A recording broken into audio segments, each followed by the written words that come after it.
ராகவனுக்கு மனைவி ரம்யாவுடன் இனி குடும்பம் நடத்தவே முடியாது என்கிற மனநிலை மேலோங்கியதும் தனது வக்கீலிடம் சென்று விவாகரத்து நோட்டீஸ் அனுப்பிவிட்டான். தினமும் சண்டை போட்டுக்கொண்டே இருப்பதால் நிம்மதியாக உறங்கவே முடியாமல் உடல்நிலை பாதித்து அலுவலகத்திலும் சரியாக வேலை செய்ய இயலாமல் போய்விட்டது என்பதுதான் முதல் குற்றச்சாட்டாக பதிவு செய்திருந்தான். தாய் வீட்டிற்கு 2 குழந்தைகளையும் அழைத்து கொண்டு பள்ளி விடுமுறைக்கு சென்றிருந்த ரம்யா விவாகரத்து நோட்டீஸை வாங்கியவுடன் மயங்கிச் சரிந்தாள். உறவினர்கள் நண்பர்கள் எடுத்துச் சொல்லியும் மிகவும் பிடிவாதமாக பிரிவதிலேயே குறியாக இருந்தான். எனக்கு பணம் காசு பதவி சொத்து எதுவும் தேவையில்லை, நிம்மதிதான் வேணும். அது ரம்யா கிட்ட இம்மியளவும் கிடைக்கல, இனிமேலும் கிடைக்காது. அதனால் நான் உயிரோடு வாழ ஆசைப்படுகிறேன் என கூறி கேட்டவர்கள் வாயை அடைத்து விட்டான். வேறு வழியில்லாமல் சுமூகமாக பேசி பிரிவதென ரம்யாவும் விருப்பமில்லாவிட்டாலும் விதியென சம்மதிக்க குழந்தைகள் ரம்யாவிடம் இருப்பதெனவும் பள்ளி மற்றும் இதர செலவுகளுக்கு வாடகை வரும் 5 வீடுகளின் வாடகையை வாங்கிக் கொள்வதெனவும் ஒரு வாரம் விட்டு ஒரு வாரம் ஞாயிறன்று ஒரு நாள் மட்டும் குழந்தைகள் விரும்பினால் ராகவன் அழைத்துச் செல்லலாம் எனவும் பொது இடத்தில் குழந்தைகளை கூட்டி வந்து காலையில் விட்டு சென்று மாலையில் அதே இடத்தில் வந்து ரம்யாவின் தந்தை கூட்டிச் செல்வதாகவும் பேசி முடிக்கப்பட்ட ஒப்பந்தப்படி இருவரும் கையெழுத்திட்டு பிரிந்தபோது ரம்யா கதறி அழுதாள். நான் பேசுறது தான் தப்புன்னா என்ற நாக்க வேணும்னு அறுத்துக்கிறேன். சின்ன வயசுலேருந்து அதிகமாக பேசுவேன், வாயாடின்னு தான் சொல்லுவாங்களே தவிர்த்து வாழ்க்கைக்கே ஆகாதவளாயிட்டனே. உன்னை சொந்த பந்தத்துக்கு என்ன பதில் சொல்லுவேன்? தனி ஒருத்தியா குழந்தைகளை எப்படி காப்பாற்றி கரை சேர்த்துவேன் என அழுததை கண்ட உறவுகள் ராகவனை திட்டிச் சென்றனர். ஊட்டு பொம்பளை பேசாமல் இருக்கணும்னு நினச்சிருந்தீங்கன்னா ஒரு ஊமை பொண்ணுக்கு வாழ்க்கை கொடுத்துருக்கலாமே. ரம்யா பிடிவாதமாக இருப்பாளே தவிர்த்து தப்பு பண்ணுறவ கிடையாது. உங்களை நம்பி எம்பட பொண்ணை கொடுத்து இப்படி பண்ணி போட்டீங்களே மாப்பிள்ள என ரம்யாவின் தாயும் கண்ணீர் வடித்தபடி கூறியது பார்ப்போரை வேதனையில் ஆழ்த்தியது. வருடம் 1 கடந்திருந்தது. வீட்டில் தனியாக பேச்சு துணைக்கு யாருமின்றி தவித்தான். ஊரிலிருந்து நகரத்து வீட்டிற்கு வந்த பெற்றோரால் தொடர்ந்து இருக்க முடியவில்லை. இதை பாரு ராகவா, இந்த டவுன் வாழ்க்கை பறக்கிற குருவி அடைச்சி வச்ச மாதிரி இருக்குதப்பா. காத்தால எந்திரிச்சு வேலைக்கு போகிற மனுஷங்களுக்கு வேணும்னா இங்கே வாழ ஒத்து போகும். கிராமத்தில் தோட்டங்காட்டுக்குள்ளே சுற்றிட்டு தெரிஞ்ச எங்களுக்கு கூண்டு வாழ்க்கை ஆகாது.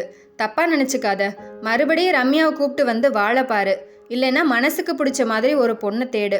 ஒரு தாயா நானும் என்ற மனசில் பட்டதை சொல்லி போட்டேன். ஆமாம் என கூறியவாறு தோசையை சுட்டு மகன் ராகவனின் தட்டில் போட்டவாறு கவலை தோய்ந்த முகத்துடன் கண்களில் கண்ணீர் ததும்ப பேசினாள் ராகவனின் தாய் பூங்கோதை. அன்றிரவு தூக்கம் தொலைத்து யோசித்தான். அலுவலகத்தில் நண்பன் கேசவனுடன் ஆலோசித்தான். உனக்கு சம்மதம்னா நம்ம கேஷியர் மாலத்தி கூட பேசி பார்க்குறேன். அவளுக்கு நீ உன் மனைவியை டைவர்ஸ் பண்ணினது முதல் உன்னை பற்றின கவலை அதிகமாயிடுச்சு. ராகவன் தனியாக எப்படி வாழ போகிறாரு? மனுஷன் ரொம்ப நல்லவராக வேற இருக்காரேன்னு அடிக்கடி புலம்பிக்கிட்டே இருக்கா என்றான். நம்மை பற்றி கவலைப்படுவதற்கு கூட ஒரு ஜீவன் இருக்குதா? அப்படின்னா கல்யாணம் பண்ணிக்க விரும்பினா சம்மதம்னு சொல்லிட வேண்டியது தான். நமக்கும் சரியாக சமைக்க வர மாட்டேங்குது. பேச்சு துணைக்கு ஆள் இல்லாமல் தனிமையில் வாழவே முடியாது என ராகவனின் மனம் கூற, பேசிப்பாரு, அவங்களுக்கு ஓகேனா எனக்கு ஓகே தான் என்றான். அன்றிரவு 10 மணிக்கு மாலத்தி அலைபேசியில் அழைக்க எடுத்து பேசினான். முதலில் அலுவலக விஷயம், பின் மனைவி ரம்யாவை பற்றி பேசிய ராகவன் அவளது நற்செயல்களையும் புகழ்ந்து பேசினான். ரம்யா சூப்பராக சமைப்பா. அவளோட முக லட்சணத்துக்காகவே நான் சம வசதி இல்லாத இடம்னு யோசிக்காம வரதட்சணையே வாங்காமல் கல்யாணம் பண்ணிக்கிட்டேன். அவள் வேலைக்கு போனால் கஷ்டப்படுறதுனால அழகு குறைஞ்சிடும்னு ஆரோக்கியம் பாதிச்சிடும்னு வீட்டிலேயே இருக்க வச்சுட்டேன். அவள் ஐஸ்வர்யா ராய் ஜாடையில் இருந்ததுனால ஐசுன்னு தான் கூப்பிடுவேன். அவளும் நான் கூப்பிடுறதுக்கு ஏத்தாப்புல என்னை உருகி உருகி காதலிச்சா. ஒரு குழந்தை பிறந்ததுக்கப்புறம் தென்றலாக இருந்தவ புயலாக மாறிட்டா. 2வது குழந்தைக்கு அப்புறம் பத்ரகாளியாவே மாறிட்டா. முதல்ல ஒரு நாள் ராத்திரி அலுவலகத்தில் வேலை இருந்தா வரலன்னு கூட கண்டுக்காதவ போக போக 1 மணி நேரம் லேட்டானாலும் சந்தேகப்பட்டு கத்த ஆரம்பிச்சிட்டா. சொல்லப்போனா உன் கூட சேர்த்து வச்சு கூட பேச ஆரம்பிச்சிட்டா. அதான் என மௌனமானான். நீ பேசுறதுல ஒரு விஷயம் எனக்கு நல்லா புரியுது ராகவன். எப்பவுமே வேலைக்கு போகிற பெண்களை விட வீட்டுக்குள்ளேயே அடைஞ்சு கிடக்கிற பெண்களுக்கு சந்தேகம், ஆக்ரோஷம், கவலை, பயம் அதிகமாகவே வரும். ஏன்னா தனக்கானது தன்னை விட்டு போயிட்டா தனியாக எப்படி வாழ போகிறோங்கிற மனபயத்தோட பணபயமும் அதுக்கு காரணம். சந்தேகப்பட்டு பேசுகிறவங்கள தப்பானவங்கன்னு நினைக்கிறது தான் ரொம்ப தப்பு. அது பயத்தின் வெளிப்பாடு. அப்படிப்பட்டவங்கிட்ட இருந்து அளவில்லாத நேசமும் வெளிப்படும்.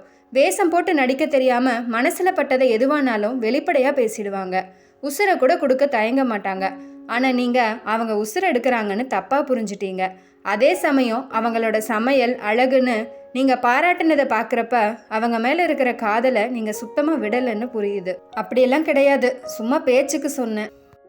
மூச்சுக்கு ஒரு முறை அவங்க பேரை யூஸ் பண்ணுறீங்க. அவங்க உங்கள் மனசுலேருந்து முழுமையாக போகாமல் வேற ஒரு பொண்ணோட உங்களால் குடும்பம் நடத்த முடியாது. இவ்வளவு நேரம் பேசினதில் உங்கள் மனசில் என்ன இருக்குன்னு முழுசாக புரிஞ்சுட்டேன்.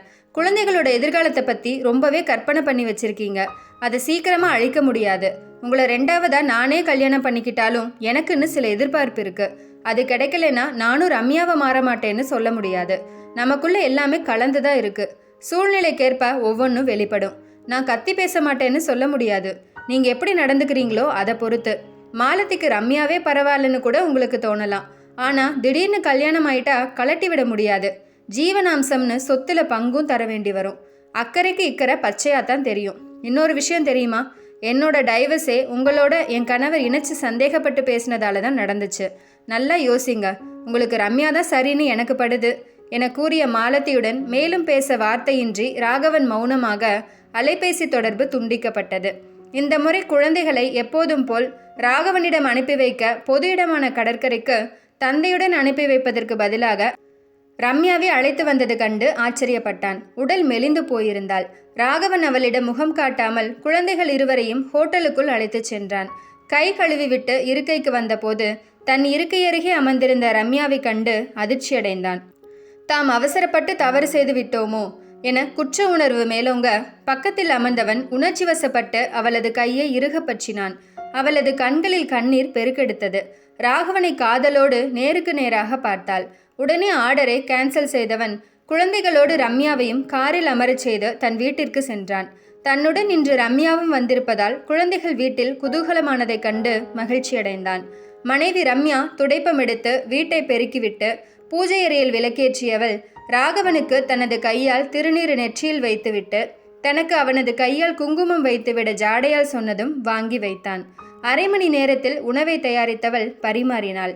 குழந்தைகளுடன் உண்டு பசியாறியவன் ரம்யா சாப்பிடாமல் இருப்பதால் தனது தட்டிலிருந்து மீதமிருந்த உணவை அவளுக்கு ஊட்டிவிட எத்தனித்த போது அவள் வாயை திறக்க மிகவும் சிரமப்பட்டாள். சிறிதளவில் வாயை திறந்த போது அவளது நாக்கில் சூடு வைக்கப்பட்ட புண்ணில் இரத்தம் கசிவதைக் கண்டு பதறினான், கதறினான், துடிதுடித்து போனான். தான் அதிகமாக பேசியதால் தானே வாழ்வே பறிபோனது எனும் வேதனையால் தன்மீதே தனக்கு வந்த ஆத்திரத்தால் இரும்பு கம்பியை அடுப்பில் காய்ச்சி நாக்கில் தான் இன்று சூடு வைத்து கொண்டதால் தனக்கு ஏற்பட்டுள்ள பாதிப்பை கண்டு பதறியதை வைத்து தன் மீது கணவன் ராகவன் வைத்திருக்கும் அளவற்ற காதலை முதலாக வெளிப்படுத்தியதை பார்த்தபோது நாக்கின் புண்ணால் உடலிலும் ஏற்பட்ட வலி வேதனையை கொடுத்தாலும் உள்ளத்தின் பரவசத்தை முழுமையாக உணர்ந்தாள் ரம்யா.